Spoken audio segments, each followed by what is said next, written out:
నటీమారుడ మరణం cinema లోకത്തിന് నష్టമാണ്. Cinema నటనలో చేసేటువంటి హీరోలు మరణిస్తే ఆ సినిమా లోకానికి ఒక నష్టం అయిపోతది.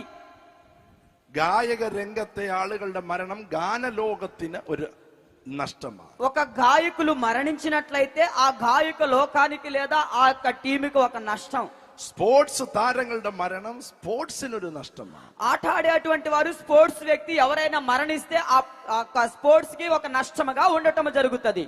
എന്നാൽ യേശുവിന്റെ മരണം కానీ యేసయ్య మరణం നമുക്ക് നഷ്ടമേ അല്ല, మనకు నష్టమే కాదు, അത് നമുക്ക് നേട്ടമാണ്. అది ఒక మనకు లాభమై ఉన్నది. ఆ మరణం നമുക്ക് രക്ഷ നൽകി തന്നു. ఆ యొక్క మరణము మనకి రక్షణ కలుగు చేసి ఇవ్వటం ఆ జరిగినది. మరణం നമുക്ക് പാപക്ഷമ നൽകി തന്നു. ఆ యొక్క మరణం మనకి పాప క్షమాపణ కలుగు చేయటం ఆ జరిగింది. మరణం നമുക്ക് നീതീകരണം നൽകി തന്നു. ఆ యొక్క మరణము మనల్ని నీతిమంతులుగా మార్చడం ఆ జరిగింది. మరణం നമുക്ക് പുത്രത്വം നൽകി തന്നു. ఆ యొక్క మరణము మనకి